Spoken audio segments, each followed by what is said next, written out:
आदाब, इस्तकबाल है। आप देख रहे हैं प्राइम डिबेट। मैं हूं आपके साथ अबू हुरैरा। मुल्क में कोरोना वायरस के मामले दिन ब दिन बढ़ते जा रहे हैं। महाराष्ट्र और दिल्ली में हालात तशवीशनाक हैं। मुल्क में कोरोना के आंकड़े डरावने होते जा रहे हैं। पिछले 24 घंटों में कोरोना से होने वाली अमवात ने रिकॉर्ड बनाया है। ऐसे हालात में अपने आप को महफूज कैसे करें और इसके अलावा सरकार इस कोरोना से रोकथाम के लिए कितनी संजीदा है, आज इन्हीं तमाम सवालों पर हम प्राइम डिबेट में चर्चा करेंगे, बात करेंगे। बहुत खास मेहमान भी मेरे साथ जुड़ेंगे, लेकिन सबसे पहले यह रिपोर्ट देखिए। मुल्क पर कोरोना की मार, बढ़ी कोरोना की रफ्तार, कैसे हो कोरोना पर वार। मुल्क में कोरोना के मामले दिन ब दिन बढ़ते जा रहे हैं। कई रियासतों में हालत ज्यादा खराब है, जिनमें महाराष्ट्र सरे फहरिस्त है। इसके अलावा कौमी दारुल हुकूमत दिल्ली की हालत कोरोना की वजह से मुसलसल खराब होती जा रही है और मुतासरा अफराद की तादाद के लिहाज से ये अब मुल्क में दूसरे मकाम पर है। मुल्क की मगरबी रियासत गुजरात कोविड-19 से मुतासिर होने के लिहाज से चौथे नंबर पर है। मुल्क में कोरोना वायरस के आंकड़े डरावने होते जा रहे हैं। पिछले 24 घंटों में कोरोना से होने वाली अमवात ने नया रिकॉर्ड बनाया है। दिल्ली में कोरोना वायरस के बढ़ते इन्फेक्शन के मद्देनजर जांच में तेजी लाई गई है। कोरोना काफ़ी फैला हुआ है और जनता के साथ मिलके, केंद्र सरकार के साथ मिलके हम इसे काबू करने की पूरी कोशिश कर रहे हैं। पिछले दिनों में हमने टेस्टिंग बहुत बड़े स्तर पे टेस्टिंग 3 गुना कर दी है, 3 गुना से भी ज़्यादा हमने टेस्टिंग कर दी है। बीच में लोगों को अपना टेस्ट कराने में दिक्कत आ रही थी। मैं समझता हूं कि अब आपको टेस्ट कराने में दिक्कत नहीं आ रही होगी। कांग्रेस के साबिक सदर राहुल गांधी लगातार मोदी हुकूमत पर हमला बोल रहे हैं और कह रहे हैं कि इस वबा से निपटने के लिए खातिर खाह इंतजामात करने में मोदी हुकूमत नाकाम रही है। कुछ रोज कबल राहुल गांधी ने कहा था कि हिंदुस्तान एक गलत दौड़ में हिस्सा लेकर जीतने की कोशिश कर रहा है, जो कि हुकूमत की नाअहली और इसके तकब्बुर का नतीजा है। वहीं हुकूमत लगातार कह रही कि लॉकडाउन की वजह से कोरोना वायरस से पैदा वबा की रफ्तार को मान करने में मदद मिली है। जाहिर है मुल्क कोरोना वबा की जद में है, तो ऐसे में इसके खात्मे के लिए तमाम तदबीरें करने की जरूरत है। ऐसे वक्त में रियासतों को मरकज की तरफ से भरपूर इमदाद मिलनी चाहिए और रियासती सरकारों को भी मरकज के साथ खड़े होना चाहिए। जाहिर है कि कोरोना से जंग तभी जीती जा सकती है जब हम सब मिलकर इसके खिलाफ मुत्तहिद हों और एक हिकमत अमली के तहत इसका खात्मा किया जाए। Bureau report, news 18 Urdu. तो मुल्क में कोरोना वायरस के मामले बहुत तेजी से बढ़ रहे हैं और पिछले कुछ दिनों से हम देख रहे हैं कि यह तादाद काफी तेजी से बढ़ रही है। अब सवाल यह उठ रहा है कि आखिर इस तरह के मामलों पर रोकथाम कैसे हो, क्या सरकार संजीदगी से इस तरह के मामलों से निपट रही है, इस पर भी हम प्राइम डिबेट में बात करेंगे। इसके अलावा जिस तरह से पिछले दिनों जो सरकार का रवैया है, इस पर भी हम बात करेंगे। और अब तो नई नई दवाओं का इंकशाफ भी हो रहा है। सवाल ये उठ रहा है क्या हिंदुस्तान किसी अब नतीजे पर पहुंच चुका है और क्या इसके इलाज की खोज हो चुकी है, इस पर भी हम बात करेंगे। और इसके अलावा इस इश्यू पर भी हम बात करेंगे कि प्राइवेट और सरकारी अस्पतालों में जिस तरह से एक कारोबार चल रहा है इस कोरोना के नाम पर, इस पर भी हम बात करेंगे। लेकिन बड़ा सवाल ये उठ रहा है कि आखिर इतनी तेजी से जो कोरोना वायरस के केसेस बढ़ रहे हैं, इसके लिए सरकार क्या कुछ कर रही? क्या वाकई में सरकार ने सिर्फ आवाम को एक तरह से सिर्फ छोड़ दिया है, आत्मनिर्भर वाला मामला भी एक तरह से है, या फिर सरकार इसके लिए कुछ संजीदा भी है? इस पर हम बात करेंगे। बहुत खास मेहमान मेरे साथ प्राइम डिबेट में जुड़ रहे हैं। बहुत जल्दी अपने मेहमानों का आपसे तारुफ करा देता हूं। मेरे साथ बहुत खास मेहमान अलीगढ़ से डॉक्टर मोहम्मद शाहिद मलिक साहब, जो कि यूनानी फिजिशियन हैं, इस वक्त मेरे साथ राजतौर पर जुड़े हुए हैं। डॉक्टर मोहसिन वली साहब भी इस डिबेट का हिस्सा होंगे। इसके अलावा बीजेपी और एनसीपी के लीडर भी हमारे साथ इस डिबेट में जुड़ेंगे। डॉक्टर शाहिद मलिक, आपका बहुत इस्तकबाल है न्यूज़ 18 उर्दू में। डॉक्टर शाहिद मलिक, पिछले कुछ दिनों से हम देख रहे हैं कि कोरोना वायरस के मामले तेजी से बढ़ रहे हैं, जो कोरोना वायरस की एक रफ्तार थी, जो मुतासरीन की तादाद बहुत तेजी से आ रही है, इसे किस तरह से देखा जाए? पिछले कुछ दिनों से अगर हम सिर्फ पीछे 10 दिन पीछे चले जाते हैं तो हम देख रहे हैं कि मुल्क में बहुत तेजी से बढ़ोतरी हो रही है कोरोना वायरस के केसेस में। पूरी इंडिया की बात करें तो बढ़ रहा है वायरस, ठीक है जी। और अगर हम बात करते हैं दिल्ली की, तो दिल्ली में एक हफ्ता ऐसा गुजरा है कि जिसमें टेस्ट कम हुए हैं। तो टेस्ट कम होने की वजह डॉक्टर शाहिद मलिक, मेरी आवाज आप तक आ रही है? मुझे सुन पा रहे हैं आप?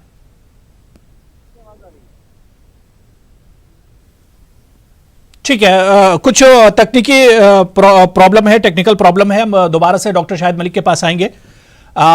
मेरे साथ स्टूडियो में बहुत खास मेहमान अभय उपाध्याय जी मेरे साथ जुड़े हुए हैं, उनसे भी हम इस पर बात करेंगे, सीनियर जर्नलिस्ट हैं। अभय जी, पिछले कुछ दिनों से लगातार हम देख रहे हैं कि मुल्क में कोरोना वायरस के केसेस तो बढ़ ही रहे हैं, लेकिन इसमें अचानक बहुत बढ़ोतरी आ गई है। जहां पर हम देख रहे थे कि दिन में 2-4 हजार 24 घंटे में केसेस आते थे, अब उन केसेस की तादाद 12,000, 13,000 और 15,000 तक पहुंच गई है। इसे किस तरह से देखा जाए?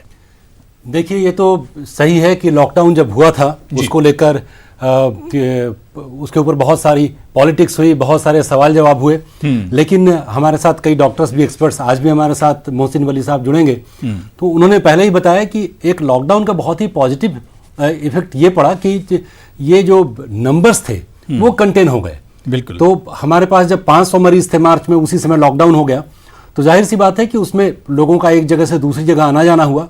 इसके बावजूद भी नंबर ऑफ केसेस बहुत ज़्यादा नहीं बढ़े।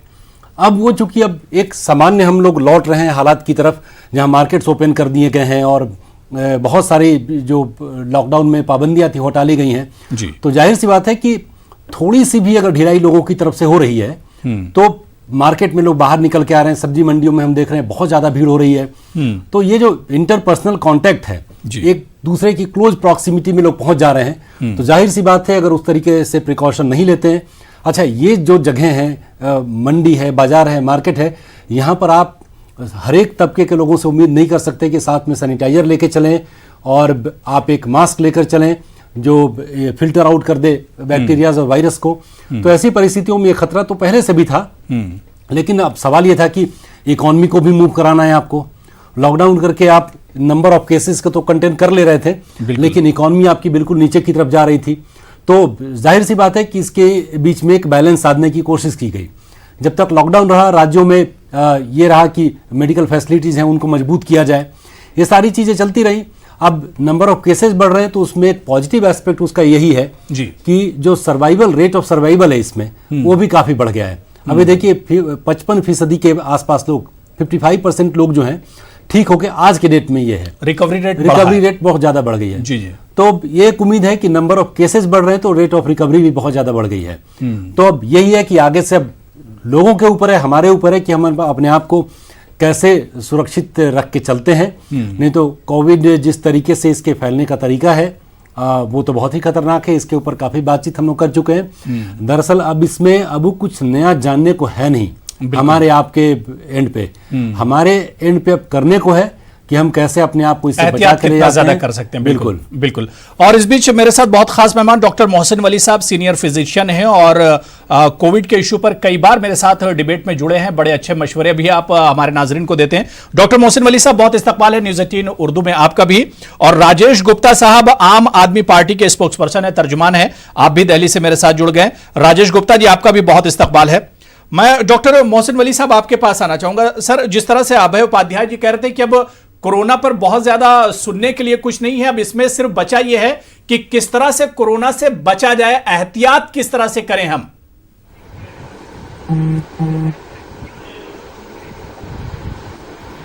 देखिए, कोरोना पे बहुत काम हुआ है इंडिया में जी। हमारे प्रधानमंत्री जी के फर्स्ट डे ऑफ लॉकडाउन से लेके पिछले 5 से 7 दिन में और पिछले 2 हफ्तों में खुद गृह मंत्री ने मीटिंगें ली हैं और पूरे देश की स्थिति को आमतौर पर और खास तौर पर दिल्ली की स्थिति को रिव्यू किया है जी। कल भी मीटिंग ली है और वो खाली मीटिंग ये नहीं ले रहे हैं एडमिनिस्ट्रेशन की, वो सब जो लोग इन्वॉल्व हैं, मसलन उन्होंने चीफ मिनिस्टर साहब को लिया, अरविंद केजरीवाल साहब को, और उन्होंने एक्सपर्ट जो हमारे सबसे इंडिया के बड़े इंस्टीट्यूट के डायरेक्टर हैं, all India institute of medical sciences के, वो खाली उसके डायरेक्टर नहीं है, वो पल्मोनोलॉजिस्ट हैं, वो लग के डॉक्टर हैं। इत्तेफाक से इस बार हमारे जो ऑल इंडिया इंस्टीट्यूट के डायरेक्टर हैं डॉक्टर गुलेरिया, वो लग के डॉक्टर हैं, ये बहुत बड़ी बात है। और उनका कम से कम 40 साल का तजर्बा है। फेफड़े की आईसीयू उन्होंने बनाई है ऑल इंडिया इंस्टीट्यूट में, जब कहीं भी आईसीयू नहीं थी फेफड़े की, जब ऑल इंडिया इंस्टीट्यूट में लंग की आईसीयू थी, तो उसका उन्हें जो बहुत बड़ा एक्सपीरियंस है, उसकी रोशनी में सारे फैसले हो रहे हैं। और कल उन्होंने स्ट्रिक्ट इम्पोजिशन किया है कि जो हॉट स्पॉट्स हैं, जहां ज्यादा पेशेंट्स हैं, वहां हम अपनी गाइडलाइन को और स्ट्रिक्टली फॉलो करेंगे, कॉन्टैक्ट ट्रेसिंग करेंगे, उनको फॉलो करेंगे, उनके पीछे पड़ेंगे, उनका पीछा करेंगे, उनको बताएंगे कि उन्हें कन्फाइंड रहना है। और बिल्कुल। और इस बीच मेरे साथ एक और खास मेहमान डॉक्टर समीर दलवाई, जो कि तर्जुमान हैं एनसीपी के, मुंबई से मेरे साथ जुड़ चुके हैं। समीर दलवाई जी, आपका भी बहुत इस्तकबाल है न्यूज़ 18 उर्दू में। मैं अक्षय गुप्ता जी आपके पास आना चाहूंगा। अक्षय गुप्ता जी, दिल्ली की हालत हम देख रहे हैं कि दिन ब दिन बिगड़ती चली जा रही है और इस वक्त मुल्क में दूसरे नंबर पर कोरोना पेशेंट्स की अगर हम बात करें तो राजेश जी दूसरे नंबर पर इस वक्त दिल्ली है। क्या वजह, आखिर कंट्रोल क्यों नहीं हो पा रहा है? जैसा कि अभी आपने बताया भी कि जो दुनिया भर के बड़े शहर हैं जहां पर एयरलाइंस आती थी, वहीं पे ज्यादा बड़े केसेस हैं, चाहे वो अमेरिका का न्यूयॉर्क हो, चाहे इटली के बड़े शहर हो, चाहे फ्रांस के हो। दूसरी बड़ी बात है कि दिल्ली में हम सबसे ज्यादा चेक कर रहे हैं, सबसे ज्यादा टेस्ट कर रहे हैं। ये आप भी जानते ही हैं कि हम रोज सबसे ज्यादा टेस्ट जो बड़े बड़े राज्यों को मिला के नहीं कर पा रहे, वो दिल्ली में हो रहा है। और अच्छी बात यह है कि दिल्ली के अंदर जो टेस्ट करके जो आंकड़े आ रहे हैं, उसमें गंभीर जो रूप से बीमार लोग हैं वो काफी कम है, और जो ठीक होने की जो परसेंटेज है वो बहुत हाई है। तो दिल्ली के अंदर टेस्ट हो रहे हैं। आपने बिल्कुल ठीक कहा कि मामले सामने दिखाई जरूर दे रहे हैं, लेकिन वो इतने फेटल नहीं है, इतने खतरनाक नहीं है, इतने जानलेवा नहीं है। और जैसा कि आज आदरणीय मुख्यमंत्री जी ने कहा कि हम चीन से आए हुए वायरस और चीन दोनों से लड़ रहे हैं, और जिस तरीके से हमारे सिपाही वहां डटे हुए हैं, दिल्ली के अंदर कोरोना वायरस वॉरियर्स हमारे पूरी तरीके से इस कोरोना नाम की बीमारी से लड़ रहे हैं। कमी कब आएगी? ये जो केसेस जो लगातार बढ़ते जा रहे हैं, सवाल ये कि इसमें कमी आना शुरू कब होगी? हम देख रहे हैं कि रोजाना केस बढ़ते ही जा रहे हैं। कहीं क्या रोकथाम में कमी रह जा रही है? कमी रह कहां जा रही है, मैं ये समझना चाह रहा हूं। नहीं, अगर आपने देखा हो कि जो अब केसेस आ रहे हैं उसमें ठीक होने की मात्रा बहुत ज्यादा बढ़ गई है, लेकिन अगर हम टेस्ट नहीं कराएंगे, बाकी जो हमारे कुछ राज्य हैं, मैं नाम नहीं लेना चाहता, लेकिन शतुर्मुर्ग बन जाए और कहें कि नहीं जी सबको ठीक है, वो ठीक नहीं। शतुर्मुर्ग की तरह हम अपनी गर्दन को मिट्टी में नहीं दबा रहे। हम दिल्ली में ये कोशिश कर रहे हैं कि ज्यादा से ज्यादा चेकिंग हो और ज्यादा से ज्यादा एक सवाल में आपसे पूछना चाह रहा हूं। जी अब वो एक सवाल मैं पूछना चाह रहा हूं कि आप इसको आरोप की तरफ मत लीजिए। हम लोग ये जानने की दरअसल कोशिश कर रहे हैं, आप वहां पर हैं दिल्ली में, और केसेस क्यों बढ़ रहे हैं? ठीक है, वो जब अगर पॉजिटिव आ रहे हैं तो आप टेस्ट करवा रहे हैं, एक अच्छी बात है, तभी तो क्योर होगा उसका। बिल्कुल। मतलब क्या इसको एनालिसिस करने की कोशिश की गई है कि ये केसेस बढ़ क्यों रहे हैं? ये कोई वैसा मंच नहीं है जहां ऐसा लगे कि अगर केसेस बढ़ रहे हैं तो आपका कोई फेलियर है या आप सरकार की कोई इसमें तौहीन हो रही है। इस लिहाज से बताइए आप। मैं आपको बताऊं तो जैसा मैंने कहा कि जो बड़े शहर हैं पूरी दुनिया में, जहां पे आबादी ज्यादा है और जहां पे बड़े विमान आए, क्योंकि आप जानते हैं कि बीमारी बाहर के देशों से आई और होते होते शहरों में फैली। दिल्ली की डेंसिटी आपने देखा कि दिल्ली और मुंबई में केसेस ज्यादा है, क्योंकि यहाँ पे पब्लिक ज्यादा रहती है, डेंसिटी हाई है, लोग बहुत आसपास रहते हैं, जबकि गाँव में जैसे तो लोग दूर रहते हैं। तो बहुत कोशिशों के बावजूद कहीं ना कहीं आपस में संपर्क करना थोड़ा सा आसान हो जाता है। तो हमारे लिए तो दिल्ली में एक ही बात थी कि हम जल्दी से जल्दी, जहां भी जिस भी देश ने इस कोरोना पे सफलता पाई है, तो मंत्र यही रहा कि ज्यादा से ज्यादा टेस्ट हो। जैसे कि अब हर रोज दिल्ली के अंदर 18,000 के करीब टेस्ट कर रहे हैं, और दिल्ली में हमने रैपिड एंटीजन भी अब शुरू कर दिया। तो ज्यादा से ज्यादा टेस्ट हो, और अगर वो ठीक है तो उनका डर खत्म हो जाए, और भगवान न करे अगर उन्हें कोरोना आ जाता है तो उस पर होम क्वारंटाइन हो। और अगर बहुत ही ज्यादा खतरा आ जाता है, हमने तो जैसे हमने कहा कि हम ऑक्सीमीटर भी देंगे, कि लोग अपने आप को चेक कर लें, और बहुत ही खतरा है तो उसके लिए अस्पताल भी हमारे पास में पर्याप्त मात्रा में। तो इतनी बड़ी बीमारी जिसने पूरी दुनिया को बिल्कुल मैं समीर दलवाई जी आपके पास आना चाहूंगा। समीर, महाराष्ट्र में हम देख रहे हैं कि केसेस लगातार बढ़ते जा रहे हैं, बल्कि हालत अब जो है वो बड़ी डरावनी सी महाराष्ट्र की हो गई है। महाराष्ट्र के किसी भी शहर की आप बात कर लीजिए, हर जगह स्थिति एक जैसी है। आखिर ऐसा क्यों?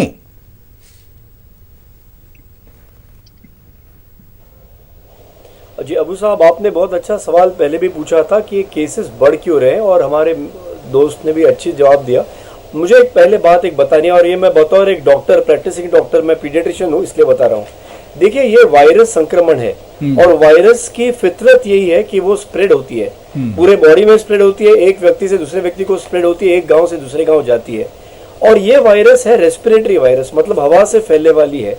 तो जब एक व्यक्ति को ये इन्फेक्शन होता है, ये कम से कम 2-3 लोगों को इन्फेक्ट कर ही जाता है। ये पहली बात समझनी है। दूसरी बात ये है कि जब आप इन्फेक्ट होते हैं, 85% लोग हैं जिनको बहुत ही मामूली सर्दी खांसी हो, जो पता भी नहीं चले उनको, मगर वो उस वक्त में दूसरों को इन्फेक्शन स्प्रेड कर सकते हैं। एक 10% लोग हैं जिनको थोड़ा इन्फेक्शन हो, सर्दी खांसी बुखार हो, थोड़ी हालत घर पे आराम करना पड़े। 5% लोग हैं जिनको अस्पताल की जरूरत पड़ सकती है, और उसमें से 1% ऐसे लोग हैं जो इस वायरस के संक्रमण से गुजर जाएंगे, जिनको और उम्र ज्यादा है, जिनको और कोई कोमॉर्बिडिटीज वगैरह है जी। तो ये प्रमाण होता है वायरस का। अब उस प्रमाण से आप अगर देखेंगे तो मुंबई का पॉपुलेशन 1.83 करोड़ है, 180 लाख मुंबई का पॉपुलेशन है, तो आप उसका प्रमाण लगाइए। दूसरी बात यह है कि मुंबई का पॉपुलेशन आप देखेंगे, डेंसिटी मतलब 650 किलोमीटर स्क्वायर किलोमीटर जगह है, इसमें 1.83 करोड़ है। बिल्कुल डॉक्टर समीर, जो बात अभी अभय जी कह रहे हैं, वही सवाल मेरा यहाँ पर भी है कि बिल्कुल पॉलिटिक्स से हटकर सरकार की कोई नाकामी या कामयाबी की मैं बात नहीं कर रहा हूं। मैं ये कह रहा हूं क्या रोकथाम में सरकार से कहीं पर कमियां रह गई? जो एडमिनिस्ट्रेशन है, जो मेडिकल स्टाफ है, क्या उनसे कुछ कमी रह गई? नहीं, कमियां इतना खतरा वो नहीं समझ रहे थे? नहीं समझ रहे थे, इसलिए ही जितनी ऊपर वाले की देन है, सबकी दुआ है, प्रार्थना है कि जितना मुश्किलात होने थे उतने नहीं हो रहे। आप समझ लीजिए इस बात को। जब हम कह रहे हैं किसी भी वायरस का 1% मोर्टेलिटी रेट ऑफ इन्फेक्टेड, आप मुंबई में देखिए, जो मेरे पास आंकड़े जो हम बता रहे हैं कि जो जितने इन्फेक्टेड हैं उसमें से 3.6% मोर्टेलिटी रेट है जितने इन्फेक्टेड हैं। और हम कितने सारे लोग हैं समाज में जिनको इन्फेक्शन दिखाई नहीं दे रहा, सिम्टोमेटिक नहीं है। तो एक्चुअली आप देखेंगे तो मॉर्टेलिटी रेट हम 1% से कहीं नीचे ला चुके हैं। और इसमें एक बात समझना है हमको कि नंबर्स तो बढ़ने वाले ही थे, और जो हमारे भी कुछ एक्सपर्ट्स हैं, Indian academy of paediatrics, doctor Jacob John है, उन्होंने कहा था कि कहर सुनामी आ जाएगी मई एंड में, क्योंकि उन्होंने गणित लगाया बिल्कुल। मैं कहता हूँ ऊपर वाले की दया है, सबकी दुआ है, प्रार्थना है, मगर उतना नहीं हुआ है। और एक्चुअली इसकी भी वजह मैं किसी को क्रेडिट नहीं देना चाहता। Nobody knows, science does not know exactly कि इतने फेटेलिटीज हम कैसे रोक पाए हैं। Of course social distancing, lockdown, अभी आहिस्ता आहिस्ता हम ओपन अप कर रहे हैं। केसेस तो बढ़ने ही वाले हैं मेरे भाई, ये वायरस इन्फेक्शन है बिल्कुल। यानी अभी खतरा आगे भी एक तरह से बरकरार रहने वाला है। मैं डॉक्टर मोहम्मद शाहिद मलिक साहब आपके पास आऊंगा। डॉक्टर शाहिद मलिक साहब, कुछ ऑडियो में प्रॉब्लम आ रही थी इससे पहले। मेरा सवाल आपसे यह है, क्योंकि आप यूनानी से जुड़े हुए हैं, काफी यूनानी की फील्ड में आपने काम किया है, यूनानी तरीके इलाज में किस तरह से इस पर रिसर्च हो रहा है, किस तरह से काम हो रहा है? क्या कुछ दरियाफ्त हुआ है इस कोरोना वायरस को लेकर?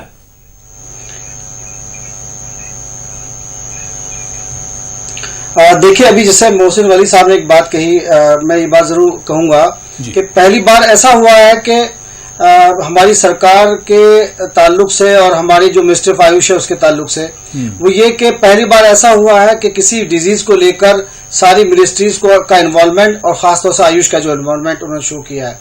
और इसके साथ साथ एक बड़ा काम इन्होंने ये किया है, हमारी सरकार ने या मिनिस्ट्री ऑफ आयुष ने, कि जो ये कोविड-19 का जो वबा फैली हुई है उसके ताल्लुक से उन्होंने कमेटीज बनाई हैं और प्रपोजल मांगे हैं लोगों से। वो क्या इलाज आयुष में होता रहा है, इससे पहले यूनानी सिस्टम मेडिसिन में क्या इलाज होता रहा है, उसमें क्या दवाएं दी जाती रही हैं, कौन सी दवाएं ज्यादा इफेक्टिव रही हैं, और इसी का नतीजा है कि आप देखेंगे उन्होंने सभी लोगों से प्रपोजल मांगे सरकार ने और मिनिस्ट्री ऑफ आयुष ने। उसके लिए बाकायदा फंडिंग का अनाउंसमेंट किया है, और उसके अलावा बहुत तेजी के साथ आयुष मिनिस्ट्री ने अपनी जिम्मेदारी को निभाते हुए आयुष जोशांदे का अनाउंसमेंट किया, आपने देखा होगा, जिसमें बहिदाना है, गाउजबा है, उन्नाब है, सविस्ता है, दारचीनी है, बनफशा है, इस तरह की जो दवाओं को मिलाकर जोशांदा तैयार किया गया है और वो डिस्ट्रीब्यूट किया जा रहा है। और तमाम यूनानी जो शिफा खाने हैं, जो हॉस्पिटल्स हैं यूनानी के, वहां पर ये दस्तयाब है। और यूनानी की इन्वॉल्वमेंट मिनिस्ट्री ऑफ आयुष के जरिए गवर्नमेंट ने जिस तरह से मिनिस्ट्री ऑफ आयुष का इन्वॉल्वमेंट को आगे बढ़ाया है, मैं देख रहा हूं कि पहली बार ऐसा हुआ है। और यूनानी के सिलसिले में एक बात और, मैं इस सिलसिले में जैसा भी हमारे डॉक्टर साहब बात कह रहे थे, डॉक्टर पीडियाट्रिशियन जो हमारे डॉक्टर साहब हैं वो कह रहे थे, बहुत अच्छी बात वो कह रहे थे, लेकिन जहां तक मैं एक बात और इसमें थोड़ा सा ऐड करना चाहूंगा कि वो ये कि जो सोशल डिस्टेंसिंग की बात हो रही है, फिजिकल डिस्टेंसिंग की बात हो रही है, लेकिन उसका नतीजा ये नहीं होना चाहिए कि पैनिक क्रिएट हो जाए समाज के अंदर और लोग कोरोना वायरस से जो इन्फेक्टेड लोग हैं उनमें सिम्टम हो या नहीं हो, जांच होने के बाद अगर पॉजिटिव आ रहा है उसके जरिए बड़ा पैनिक क्रिएट हो जा रहा है, मरीज से हमदर्दी खत्म हो जा रही है, मरीज को लोग छोड़ के भाग जा रहे हैं, और इसके अलावा जो स्ट्रेस की जो कंडीशन है वो पैदा हो रही है। अब आप जानते हैं, हमारे पैनल पे इतने सारे डॉक्टर्स हैं, आप जानते हैं कि स्ट्रेस खुद अपने आप को इम्यूनिटी को सप्रेस करता है। तो हम ये समझते हैं कि जो तमाम सिस्टम मेडिसिन मिलकर जो काम कर रहे हैं, एक बड़ी इंपॉर्टेंट बात कही जाती है कि sympathy is the best pathy among all pathies. बिल्कुल, जो सिंपैथी है वो मरीज के साथ टेंडर लविंग केयर के साथ उसको जिस सिस्टम मेडिसिन से ट्रीटमेंट किया जा सकता है, जैसे यूनानी एक इफेक्टिव ट्रीटमेंट दे सकता है, इफेक्टिव दे रहा है, तो उससे लोगों का इलाज किया जा सकता है। और जैसे मैंने आपको बताया कि मिनिस्ट्री का, हमारी सरकार का इसमें बड़ा पॉजिटिव रोल इस एतबार से रहा है कि वो सारे सिस्टम मेडिसिन को इन्वॉल्व करके और इसको ट्रीट करने की कोशिश कर रही है। तो मेरे नजदीक ये बड़ा लोगों ने प्रोजेक्ट जमा किए हैं, प्रपोजल जमा किए हैं और गवर्नमेंट ने उसके फंडिंग का अनाउंसमेंट भी किया है, तो उस पर काम बहुत तेजी के साथ चल रहा है और बहुत अच्छे नतीजे सामने आएंगे। अब एक बात आपके सामने है कि केस क्यों बढ़ रहे हैं। देखिए, जब जांच होगी, जब इन्वेस्टिगेशंस होंगे तो ये रेशो बढ़ेगा और अभी ये बहुत जल्दी नीचे, ये जो नंबर नीचे नहीं आने वाला है, ये बढ़ेगा। आप जितनी जांचें करेंगे, बिल्कुल जाहिर सी बात है कि जांच और टेस्टिंग बढ़ेगी तो नतीजे तो उसके सामने आएंगे ही और केसेस तो बढ़ेंगे ही बढ़ेंगे। समीर, आप कुछ कहना चाह रहे हैं? मैं ये कहना, एक आपको मैं एग्जांपल देना चाहता हूँ। करीबन 15 मई के दरमियान, 15 मई के दरमियान एक रिपोर्ट आई थी कि सायन हॉस्पिटल जो मुंबई में आप लोग सब जानते होंगे, वो जनरल हॉस्पिटल है, म्युनिसिपल हॉस्पिटल है, कोविड हॉस्पिटल नहीं उसको करार दिया गया है। 100 माता है वहां पे डिलीवरी हुई जिनको कोविड पॉजिटिव था और ऊपर वाले की दया से बच्चे ठीक थे। हमने ये जानकारी की कि जो 100 माएँ आपने जिनको टेस्ट करके पॉजिटिव पाया, उस दरमियान डिलीवरी के लिए आई थी कितनी माताएं? तो 400 माता आई थी, मतलब totally 400 mothers had walked in. उनमें सबका टेस्ट किया, उसमें से 100 लोग पॉजिटिव निकले। इसका मतलब ये है कि समाज में उस वक्त जो समाज सायन हॉस्पिटल के अतराफ है, वहां ऑलरेडी 25% इंसिडेंस कोविड का था। चूंकि 400 को टेस्ट किया, उसमें 25% असिम्टोमेटिक थे, वो पॉजिटिव निकले। इसका मतलब करीबन 15 मई के रोज धारावी जो अतराफ सायन हॉस्पिटल के अतराफ है, वहां 25% इन्फेक्शन ऑलरेडी हो चुका, इम्यूनिटी हो चुकी। डबलिंग रेट उस वक्त 14 दिन था, अब तो 32 दिन पे चला गया है, मगर तब 14 दिन था। अब तब से 14 दिन लगे गए, मुझे मतलब जून के बिगिनिंग तक वहां 50% इन्फेक्शन हो चुका और एक 5-6 दिन के बाद 60-70% इन्फेक्शन अब है। आप आज धारावी का रेट देखिए, आज धारावी में कितने कम नए केस आ रहे हैं। क्यों? केसेस घटे, क्योंकि ऑलरेडी जब 60% लोग इन्फेक्टेड हो चुके, एक हर्ड इम्यूनिटी का स्टेज आ जाता है। तो और बढ़ने के लिए लोग ही कम है, इसलिए जब तक 60% इन्फेक्शन नहीं होता, असिम्टोमेटिक की संख्या बहुत ज्यादा है, तब तक 60-70% तक रेट बढ़ते रहेंगे। आज मुंबई में देखिए, जो पर डे रेट था वो कम है पहले से, और इसी तरीके से पूरे कंट्री में, पूरे ठीक है। मुझे ब्रेक पर जाना है। डॉक्टर मोहसिन वली साहब, एक बहुत छोटा सा आपसे रिएक्शन ले लेता हूं। लोग तो भी इस चीज को लेकर परेशान हो गए कि कोरोना जाएगा कब, इसमें आखिर कमी आना शुरू कब होगी? जिस तरह समीर ने कहा कि अभी तो केस बढ़ ही रहे हैं, अभी और बढ़ेंगे। डॉक्टर शाहिद मलिक साहब ने भी यही कहा कि केसेस जितने ज्यादा टेस्ट होंगे उतने ज्यादा केस निकल कर आएंगे। लेकिन लोग अब इस चीज को लेकर परेशान है कि अब आगे का अगर उनका कोई प्रोग्राम है तो अब ये कोरोना रहने वाला कब तक है, कब इसमें कमी होगी?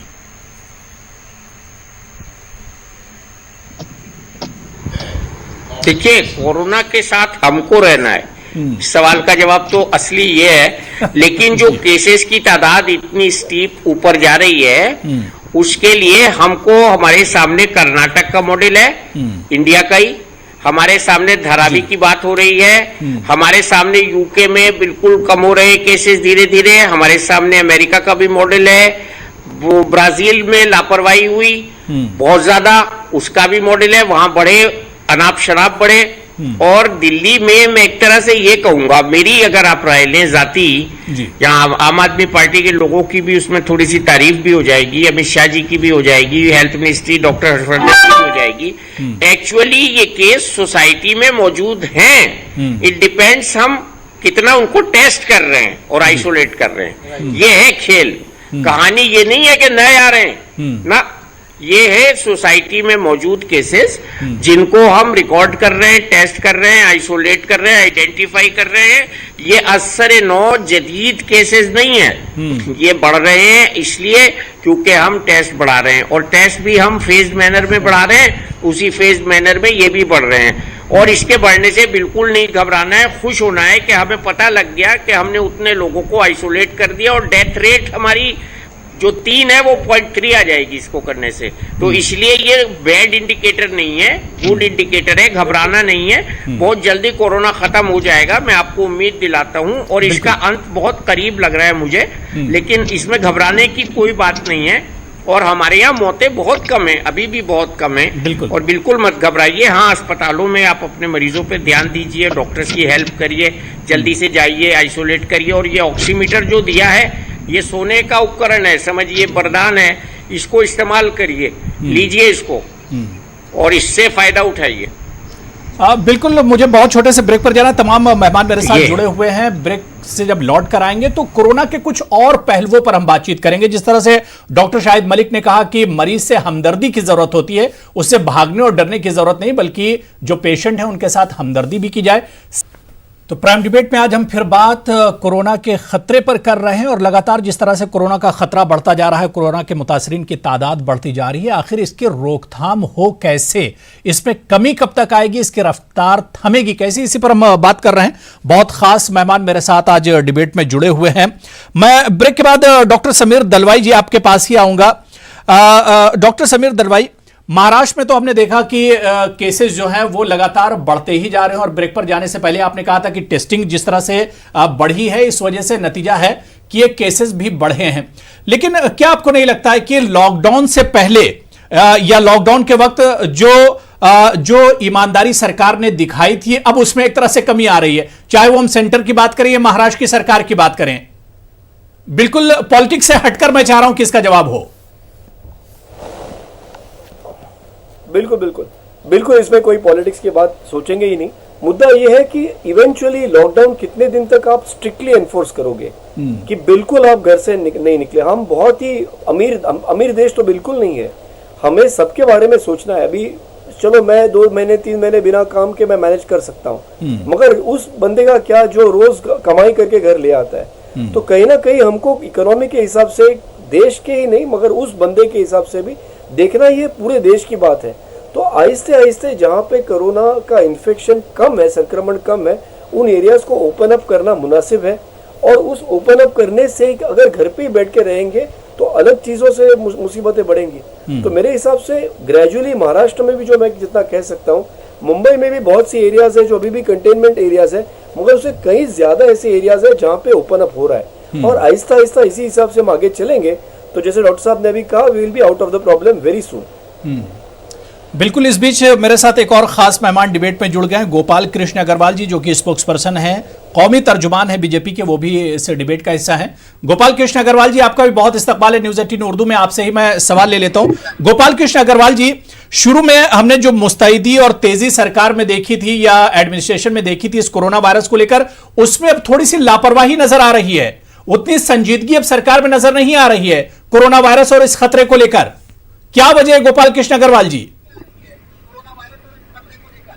नहीं, ऐसी कोई बात नहीं है जी। जहां तक पूरी बात थी कि धीरे धीरे बाद में ये बात आ रही थी चीफ मिनिस्टर साहब के साथ भी मीटिंग्स में कि अब जो है स्टेट गवर्नमेंट को ज्यादा जिम्मेदारी लेनी पड़ेगी, क्योंकि लास्ट माइल कनेक्टिविटी हर चीज में स्टेट गवर्नमेंट्स के पास ज्यादा रहती है। तो इसलिए धीरे धीरे स्टेट गवर्नमेंट्स के ऊपर यह सारी चीजें आ रही हैं। केंद्र सरकार ने जो इंफ्रास्ट्रक्चर क्रिएट करना था, अवेयरनेस क्रिएट करना था, जो इंपोर्ट करना था, पीपीई किट मैन्युफैक्चरिंग करनी थी, वह सारे काम कर दिए। और उसके बाद अब जब अनलॉक का स्टेजेस आ रहा है, अनलॉक के लिए ज्यादा से ज्यादा स्टेट गवर्नमेंट्स की जिम्मेदारी ज्यादा है। चाहे जो कोरोना से आइडेंटिफाई करना का इफेक्टेड एरियाज को, उनको उनके अंदर क्या कौन सी इंडस्ट्री को खोलना है, कौन सी एक्टिविटी को खोलना है, आइडेंटिफिकेशन करना है, यह सारे काम स्टेट गवर्नमेंट्स के ज्यादा है। इतना गोपाल कृष्ण अग्रवाल जी, जब सरकार ने इतना काम किया तो केसेस तो अब कम होने चाहिए थे, इस पर एक कम से कम एक ब्रेक लगना चाहिए था, लेकिन वो केसेस तो बढ़ते चले जा रहे हैं। नहीं, देखिए केसेस तो बढ़ेंगे जैसे अनलॉक का पीरियड होता है, लेकिन जो केंद्र सरकार के कारण जो हमने जो फ्लैटन किया है कर्व को, आज आप देखिए जितनी हमारी भारत की पॉपुलेशन है उसके हिसाब से ग्लोबली आज हमारा जो रिकवरी रेट है वो 50% से ज्यादा है। ग्लोबल स्टैंडर्ड से वो बहुत अच्छा है। दूसरा, फैटेलिटी रेट हमारा 2.5 परसेंटेज पॉइंट से भी कम है, वह ग्लोबली काफी कॉम्पिटिटिव है। तो जिस तरह से अगर हम देखें, फैटेलिटी रेट है, रिकवरी रेट है, वह हमारा ग्लोबल स्टैंडर्ड से बहुत अच्छा है। तो इसलिए जहां तक आवश्यकता थी उस तरह के हिसाब से सरकार कदम ले रही है। लेकिन गोपाल कृष्ण अग्रवाल जी, अब आप 24 घंटे डेली रोजाना के जो तादाद है मुतासरीन की, उसे आप देखिए क्यों तो बढ़ती चली जा रही है। 15,000 तक हम लोग पहुंच गए हैं। पिछले 24 घंटे में तकरीबन 15,000 केसेस आए हैं, और यही पूरा ग्राफ जो है आप पिछले एक हफ्ते का देख लीजिए, केसेस बढ़ते जा रहे हैं, घट नहीं रहे हैं। घटने कैसे शुरू कब होंगे गोपाल कृष्ण अग्रवाल जी? सवाल यह है, लोग अब ये परेशान है कि कोरोना का खात्मा शुरू कब होगा?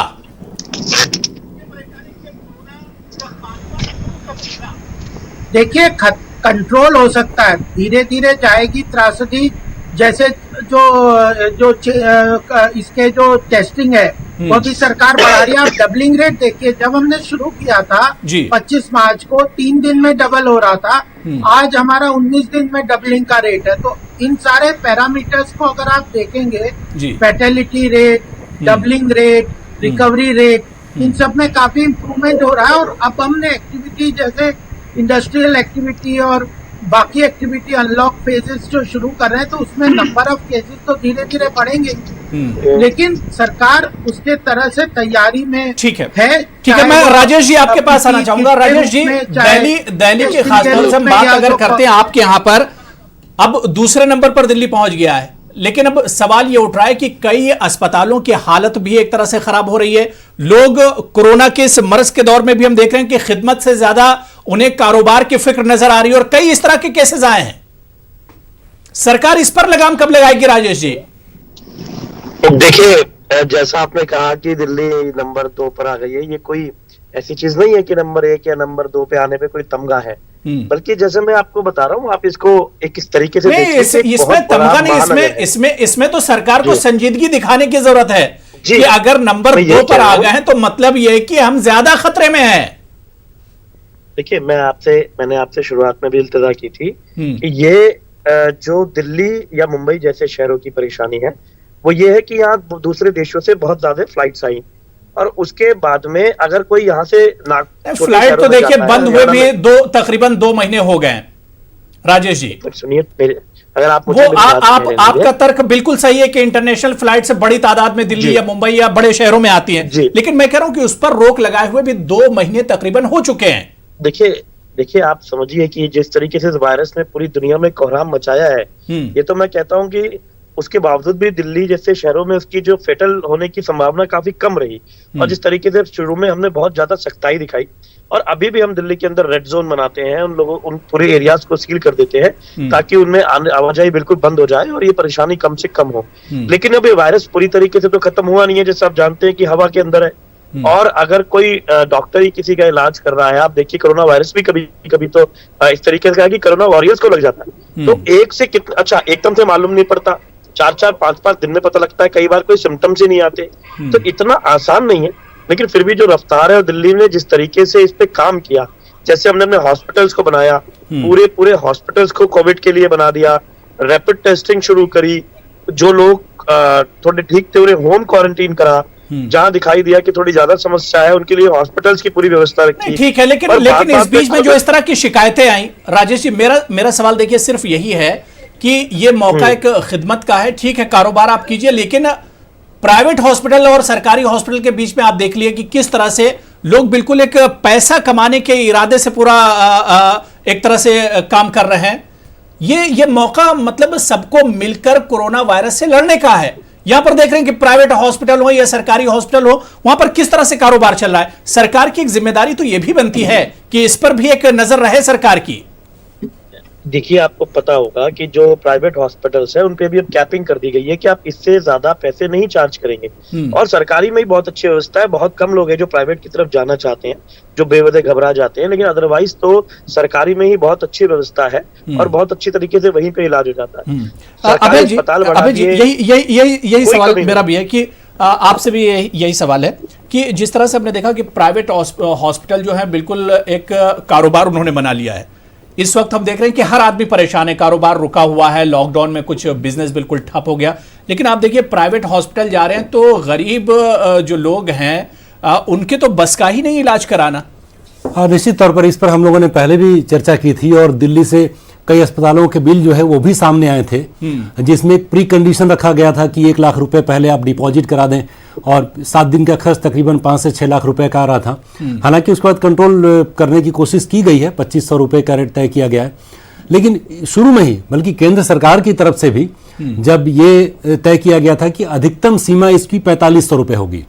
अब ये अधिकतम सीमा वाली जो बात है, ये लॉजिक मुझको समझ में नहीं आया था, बहुत लोगों को समझ में नहीं आया जी। क्योंकि 4500 का रेट तय करती है अधिकतम सीमा, जितने प्राइवेट क्लिनिक्स थे वो 4500 रुपए ही चार्ज करने लगे। तो अधिकतम और न्यूनतम का मतलब उसमें समझ नहीं आया था। और देखिए, अगर उसके बाद अभी जो फिर से रिवाइज किया गया रेट, तो 2500 के करीब वो रेट आ गया। तेलंगाना सरकार ने किया, वो 2200 रुपए चार्ज कर रहे हैं वहां पर इसकी टेस्टिंग के लिए। तो ये लगता है कि अगर सरकारों ने अगर ठीक से इसको रेगुलेट नहीं किया तो निश्चित तौर पर आम आदमी के लिए उसमें प्राइवेट अस्पतालों में जाने के लिए कोई ऑप्शन बचेगा नहीं। बिल्कुल, और सरकार की एक बड़ी जिम्मेदारी अभय जी बनती भी है। यहाँ पर मैं डॉक्टर शाहिद मलिक साहब आपके पास आना चाहूंगा। शाहिद मलिक साहब, यूनानी की खासतौर से अगर हम बात करते हैं तो वहां पर सबसे पहले तो यही समझा जाता है कि बहुत कम रेट में और बहुत सस्ते में इलाज हो जाता है। रिवायती तरीका इलाज क्या है, इस बारे में कुछ ढूंढा गया यूनानी में कि किस तरह से अगर किसी को घर में क्वारंटीन कोई है या घर में कोई अपने आप को आइसोलेट किया हुआ है, उसके साथ कुछ दवाएं अगर यूनानी की चलनी, क्या कुछ सस्ता इलाज या इसका कुछ बदल जो है, सब्स्टिट्यूट जो है, क्या उसका कुछ यूनानी में भी है?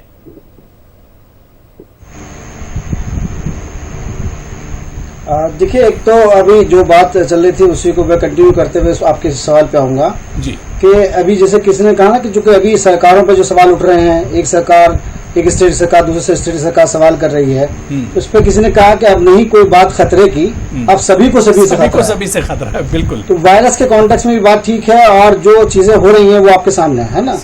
असल में इंसान एक ऐसी मखलूक है जमीन के ऊपर, इसने हर बड़ी से बड़ी चीज पर काबू पाया है, इस पर भी काबू पाया जाएगा। और जैसे समीर दिलवाई साहब ने बात कही, बहुत इंपॉर्टेंट बात है, वो साइंटिफिक कॉन्टेक्स्ट में जो रखा है वो ये है कि इसका मोर्टेलिटी बहुत कम है, इसको समझने की जरूरत है, और पेशेंट के साथ में टेंडिंग लेवल केयर की जरूरत, TLC की जरूरत है, और अपने जो डाइटरी सिस्टम है उसको चेंज करने की जरूरत है। जितनी डेथ रेट आप देख रहे हैं वो कोमोर्बिडिटी उसमें शामिल है, दूसरी बीमारियां उसमें शामिल हैं, उसकी वजह से ही डेथ रेट आप देख रहे हैं। और उसमें कुछ लापरवाही भी अपनी जगह है, और कुछ ऐसी खताएं गलतियां भी हैं कि जो हम लोगों की तरफ से हुई हैं, वो भी उसकी हिस्सा है जी। जहां तक यूनानी की बात है, यूनानी लिटरेचर इसके लिए भरा पड़ा है। क्लासिकल लिटरेचर आप उठा के देख लीजिए और आज तक का जो लिटरेचर है उसको उठा के देख लीजिए, तो आपको ऐसी चीजें मिलेंगी कि आप हैरान रह जाएंगे। मेरा इसमें एक बहुत इंपॉर्टेंट एक जो बात समझने की वो ये है कि जो नेचर है वो नेचर के ज्यादा करीब है। जैसे इंसानी जो जिस्म है उसको जो नेचुरल जो दवाएं हैं, जो नेचुरल डाइट है, जो नेचुरल सिस्टम है, उसको अगर आप सामने रखें तो ज्यादा अच्छा इलाज हम कर सकते हैं। जैसे यूनानी में एक अजीब एक दवा आती है, बहुत उम्दा दवा है बॉडी की इम्यूनिटी के ताल्लुक से, उसका कुश्ता है, जस्त है, इसके अलावा तरीका के बवाई है। तो इसमें इस तरह की चीजें अगर आप देखें तो इम्पोर्टेंटली अगर आप ये चाहते हैं कि यूनानी एक ऐसा इलाज सामने आए, तो इलाज बिल रिजा का कॉन्सेप्ट यूनानी में मौजूद है। और उसके ताल्लुक से सिर्फ मोटी मोटी बात आम लोगों के लिए समझने के लिए मैं इतना कहना चाहूंगा आपसे कि ऐसा जो जब ये सिम्टम आने लगे, अगर ये कोरोना वायरस पॉजिटिव आए और घर पे इलाज आप चाहते हैं, तो उसका बेहतरीन तरीका ये है कि आप जो बॉडी की इम्यूनिटी को बूस्ट करने वाली चीजें जैसे विटामिन सी है और मिनरल्स हैं, तो उसमें सबसे अच्छा तरीका ये है कि जूद हजम ग़िज़ाएं उसको दी जाएं। ऐसी चीजें जो लिक्विड डाइट है, जो आसानी से हजम हो सके, जिससे संतरे का जूस है, आम है, मैंगो है और गुआवा है, इस तरह की चीजें अगर आप देंगे तो उसका बड़ा फायदा मिलेगा। और इससे बहुत लोगों ने, जो ऑर्डिनरी सिस्टम मेडिसिन में काम करने वाले लोग हैं या वो लोग हैं जो ग़िज़ा से इलाज करने वाले लोग हैं, उन्होंने बहुत काम किया है इसके ऊपर। जब आप लिटरेचर को खंगालेंगे तो आपको पता चलेगा कि विटामिन सी 0.2 ग्राम अगर बॉडी में पर डे आता है, विटामिन इसको आप बाहर से लेना होगा आपको, तो वो बॉडी की इम्यूनिटी को बढ़ाएगा। और इसके अलावा और बहुत सारी ऐसी दवाएं हैं, जैसे वेजिटेबल्स का सूप आप ले लें, जूद हजम ग़िज़ाएं, बॉडी को उसमें बहुत मेहनत न करने पड़े, उसके डाइजेस्ट सिस्टम का इन्वॉल्व बहुत ज्यादा ना हो, यानी इस तरह की चीजें जिसे आप घर पर ही एक तरह से तैयार कर सकते हैं और बहुत कम खर्च में अपनी जो इम्यूनिटी पावर है उसका भी एक तरह से ख्याल रख सकते हैं, उसे भी बढ़ा सकते हैं। बड़ी बड़ी अच्छी चीजें आपने बताई। कुछ अभय जी, आप डॉक्टर समीर दलवाई से पूछना चाह रहे थे। टेम्परेचर जो बढ़ता है वो भी हर्ड इम्यूनिटी की बात की थी जी। डॉक्टर समीर, मैं आपसे जानना चाहता हूँ, दो सवाल है मेरे इसके लिहाज से। एक तो ये कि क्या हर्ड इम्यूनिटी का स्टेज परसेंटेज बेस्ड है कि 60 से 65% जो पॉपुलेशन है उसमें अगर इसका इन्फेक्शन हो जाता है तो हर्ड इम्यूनिटी की ओर हम लोग आ जाते हैं, या फिर ये कुछ एक ड्यूरेशन है 3-4 महीने या 6 महीने का, जिसके बाद ये प्रोसेस शुरू हो जाती है? और दूसरा, अभी एक फैबी फ्लू करके एक दवा मार्केट में है ग्लेनमार्क की तरफ से जी, उससे किस तरीके का इलाज मुमकिन है? मतलब क्या वो दवा कोविड की दवा के तौर पर उसको लोग समझ रहे हैं, तो ऐसा नहीं हो कि लोग उसको लेके खुद से खाना शुरू कर दें? हालांकि काफ़ी महंगी दवा है, लोग बचेंगे भी अभी तो बिना डॉक्टर की सलाह के, लेकिन वो उस इलाज में उसका किस तरीके से इस्तेमाल हो रहा है? जी, बहुत अच्छे सवाल किया आपने। हर्ड इम्यूनिटी का ताल्लुक पूरे समाज में कितने प्रतिशत लोगों को वो इन्फेक्शन हो चुका और अब वो उससे इम्यून है, उस पर निर्भर करता है। और इसीलिए आपका दूसरा सवाल भी सही है, उसके लिए समय लगेगा 2-3 महीने का, मगर 2-3 महीने इसलिए क्योंकि वो 2-3 महीने में आप समझ लीजिए, जब 100 लोग एक रूम में है, अगर एक शख्स वो बीमारी लेके आ गया और वो 3 लोगों को फैला सकता है, तो उसके सामने 99 लोग हैं जिसको वो फैला सकता है। तो हर शख्स को अगर 3 लोगों को देगा, उनके सामने भी आगे 90 शख्स है जिसको दे सकते हैं। इसलिए किसी ने पहले कहा कि डबलिंग रेट मार्च में बिल्कुल 3 दिन था, क्योंकि आंकड़े कम थे तो इजीली डबल भी हो रहे थे। अब जब आप 60-70% पे आते हो, तो इस वक्त जिनको इन्फेक्शन है उनके बगल में 50-60 लोग हैं जिनको ऑलरेडी इन्फेक्शन हो चुका, तो वो दोबारा इन्फेक्टेड नहीं हो सकते। तो अब इनको भी ढूंढने हैं वो 30-40 लोग जिनको इन्फेक्शन हो सकता है, इसीलिए फिर रेट कम होने लगता है। और आज जो मैंने आपको धारावी का जो मसाइल दिया वो इसी वजह से दिया। जो आप दवाई की बात कर रहे हैं फ्लेविविर के बारे में, वो जिसको ऑलरेडी इन्फेक्शन है, अगर डॉक्टर चाहे जब यूज करना तो ये डॉक्टर की मर्जी से यूज करना चाहिए। हाइड्रोक्सीक्लोरोक्विन हो, ये दवाई हो, आप मेहरबानी करके लोग खुद न इसे खाएं और मेहरबानी करके इसे स्टॉक न करें, क्योंकि जब अगर आपको जरूरत है तो जरूर मिलेगी। मेरी बात भी हुई थी ग्लेनमार्क वालों से, उतने संख्या में बना ही रहे, मगर अगर हर शख्स पागलपन पर उतर आए और उसको घर में स्टॉक करने लगे जिसका उसके लिए कोई फायदा है नहीं, तो ये नहीं करना चाहिए। तो मैं कहूँगा अच्छा चल रहा है। मुसीबत बहुत बड़ी थी, जो हो सकता था उसके मुकाबले इतना ज्यादा हुआ नहीं, और इसका फाइनल श्रेय मैं दूंगा जेनेटिक्स को, क्योंकि हमें अब तक पता नहीं, क्योंकि हो सकता है मुझे भी इन्फेक्शन उतना ही सामने मेरे आए और आपके भी सामने आए, हो सकता है मुझे हो जाए इन्फेक्शन मगर आपको ना हो जाए, ये आपके जेनेटिक्स पे भी है। तो ये सब साइंस में आगे आहिस्ता आहिस्ता आएगा, मगर मुद्दा हम सब यही कहना चाहते हैं कि डर के भाग के आप छिप नहीं सकते, इन्फेक्शन सबको हो जाएगा, एवरीबॉडी विल गेट बेटर। आप देखिए कितनी कम मात्रा में सीरियसनेस हो रहा है, जब आप पूरे समाज के आंकड़े देखेंगे तब। बिल्कुल। गोपाल कृष्ण अग्रवाल जी, समीर जी बड़ी अच्छी बातें आपने बताई। गोपाल कृष्ण अग्रवाल जी, अब जिस स्टेज पे हम लोग खड़े हुए हैं इस पर बिल्कुल लापरवाही की गुंजाइश यहां पर नहीं बचती। अगर थोड़ा सा भी लापरवाही होगी तो घटना घटेगी। अब हालत इस तरह की है, अब सरकार को पूरा फोकस इस पर करने की जरूरत है।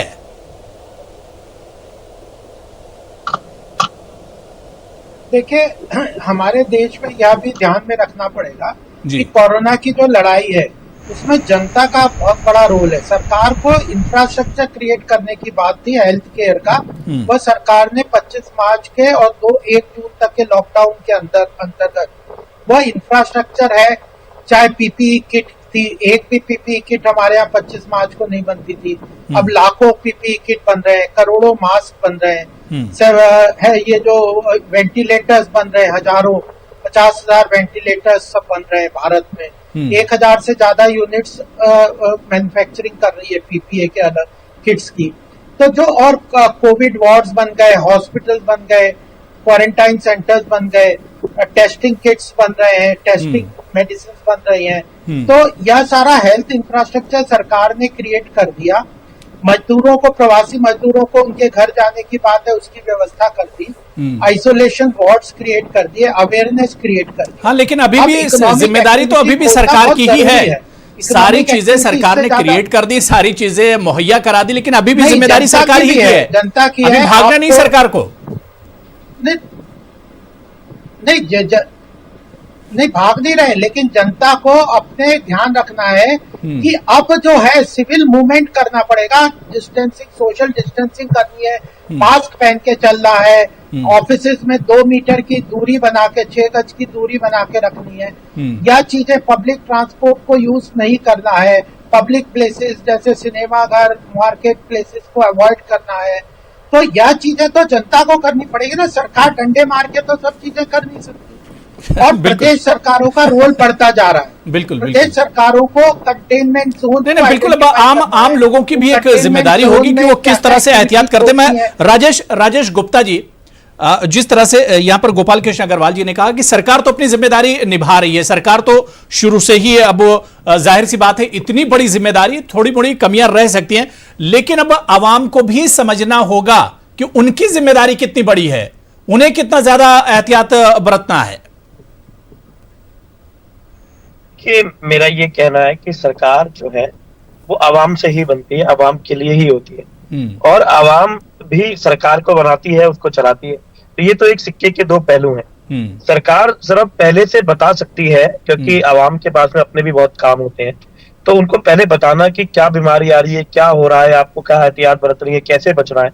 लेकिन साथ साथ जैसा कि आपने कहा कि लॉकडाउन हमेशा के लिए नहीं कर सकते, काम धंधे की तरफ भी ध्यान देना है, क्योंकि दुनिया को भी चलना है और इंसान बहुत मजबूत है, हर बीमारी से, हर दुश्मन से लड़ सकता है और उस पर सक्सेस भी पाता है, और जीत पक्का इंसान की ही होती है। तो ये तो सबको मिलजुल के करना होगा। सरकार अपना काम करे, जहां जहां सरकार को जरूरत है अपने सरकारी दफ्तरों में या साथ में जो प्रचार करना है, या जो सरकारी अस्पताल है या प्राइवेट जो टेस्टिंग है उसके ऊपर कैसे क्या लगाम लगानी है, ये सरकार के काम है। सरकार उन्हें अच्छी तरीके से करे। जनता का, आवाम का काम है वो सरकार का साथ दे, अपना ध्यान रखे, अपने बच्चों का, अपने बुजुर्गों का, अपने आस पड़ोस का, सब मिलके जब इस काम को करेंगे तो मेरा पूरा विश्वास है। डॉक्टर शाहिद मलिक साहब, मैं आपके पास आ रहा हूं, उसके बाद मैं डॉक्टर समीर आपके पास भी आऊंगा।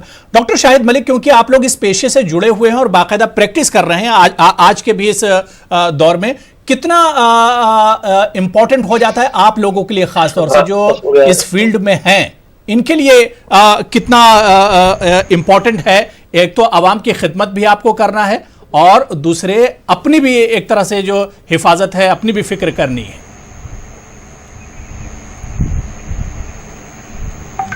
देखिए, मैं ये बात यहाँ कहना चाहूँगा कि डॉक्टर्स की जिम्मेदारी बहुत बड़ी जिम्मेदारी है, और उसको अडॉप्ट करना चाहिए, उसको तस्लीम करना चाहिए, और आगे बढ़ के सरकार को भी ऑफर करना चाहिए कि हम आपके साथ हैं। आप जो जिस तरह से पॉलिसी बनाया है उसमें इस कोविड-19 की बीमारी को से लड़ने के लिए हमको आगे आना चाहिए। और मैं चाहूँगा कि हमारी जिम्मेदारी और ज़्यादा बढ़ जाती है इस एतबार से कि हमने उसमें डिग्री हासिल की है, तो लोगों के काम आना और लोगों को अपनी बचाव भी करना है और दूसरों का बचाव भी करना है। और कुछ ऐसी चीज़ें हैं जो माशरे में हो रही हैं, उससे भी उनको सलाह मशवरा देना है। जैसे एग्जाम्पल के तौर पर कि जिस तरह से बहुत तेजी से सैनिटाइजर का इस्तेमाल हो रहा है, बजाय इसके कि सैनिटाइजर का इस्तेमाल करें, लोगों को प्रमोट किया जाए कि वो साबुन का इस्तेमाल करें। हमारे देश में गरीब जनता है, गरीब लोग हैं, साबुन का इस्तेमाल ज्यादा आसानी से कर सकते हैं बनिस्बत सैनिटाइजर के। जैसे आपने कहा कि कारोबार शुरू हो गया है, तो कारोबार 3 प्लाई के जो मास्क है वो अपने घर में भी बनाए जा सकते हैं और उसको डिस्पोज ऑफ किया जा सकता है। इस तरह की चीजें अगर करें तो उसका बड़ा फायदा हो। जैसे घर में लौंग मिलती है, अदरक मिलती है और हल्दी मिलती है। अब हल्दी जैसे सब्सटेंस में कुरकुमिन सब्सटेंस होता है जो बहुत हाईली पोटेंट है, एंटी इंफ्लेमेटरी है, एंटी माइक्रोबियल पेप्टाइड्स उसके अंदर मौजूद है और वो जो वबाई अमराज है उसके लिए लड़ने के लिए एंटीवायरल डिफेंस पूरा क्रिएट करता है बॉडी के अंदर। बिल्कुल घरेलू चीजों से, घरेलू इलाज से भी इसकी एक तरह से रोकथाम की जा सकती है। मैं डॉक्टर समीर आपके पास आना चाहूंगा। हमारे इस प्लेटफॉर्म के जरिए, न्यूज 18 उर्दू के जरिए क्या कुछ मैसेज देना चाहेंगे जो लोग अभी भी आज भी इसे मानने के लिए तैयार नहीं है, संजीदा नहीं है पूरे तौर से?